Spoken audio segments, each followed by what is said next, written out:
Okay, let's dive right into this.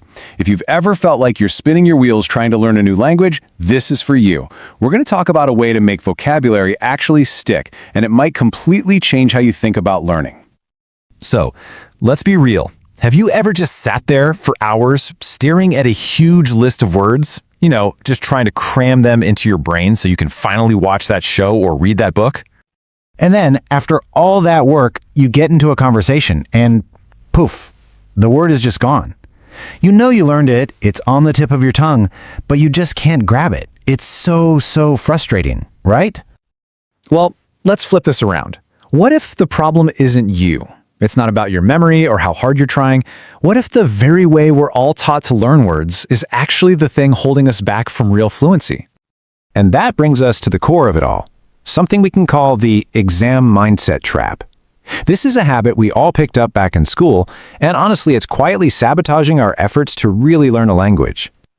Here's a perfect example. Someone using the show Friends to learn asked for a vocabulary checklist. They wanted a list so they could literally check off each word as they learned it, and you know what? From a school point of view, that makes total sense. But that right there, that's pure exam logic. The whole point isn't to communicate, it's to memorize something just long enough to pass a test. But being fluent, actually speaking a language, that has nothing to do with passing a test. So let's break this down. You've got two totally different ways of thinking here. On one side, the exam mindset, where the goal is just to pass a test by memorizing lists. But on the other side, you've got the application mindset. Here, the goal is to actually use the language by absorbing it in context. We want to live on the right side of this chart. So this is the trap so many of us fall into. We get a list, we memorize the words on the list, and then we go watch the episode. We're turning language learning into a reading comprehension quiz, just like we did in school. You learn the definition, but you never learn how to actually speak. Okay, so if that's the wrong way, what's the right way? Well, the solution is to completely shift our focus. It's not about the word itself, it's about the world that word lives in. It's all about the power of context.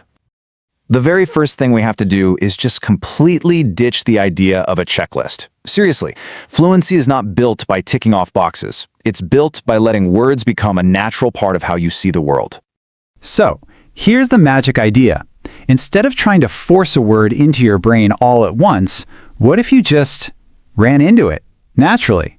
Say 6 different times in 6 different situations. The source material calls this the 6-round method, and it is a game changer. And here's why it works so well.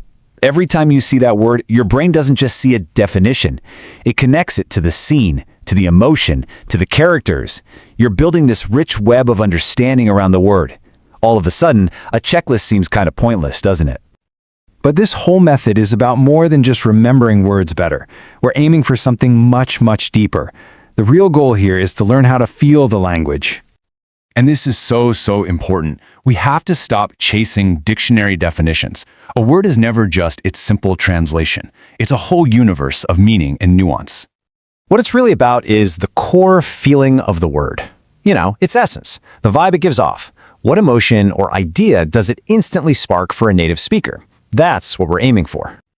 And that core feeling is always anchored to a situation.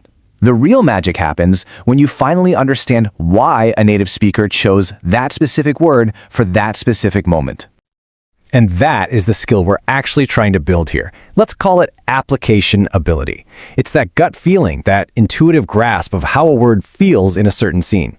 This is how you make the leap from just being a student of a language to becoming a true user of it. Which brings us to our final and maybe the most powerful idea of all. Once you really get this approach, your whole mission changes. The source material puts this just beautifully. It says, everyone who understands this has to become a messenger. Why? Because when you explain it to someone else, you're not just helping them, you're making it concrete for yourself. It's the final step to mastering it.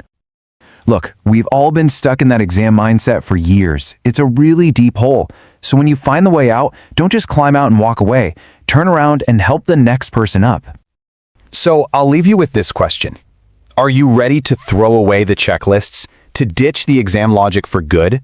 Are you ready to finally start building a real, intuitive connection with the language you're so passionate about learning?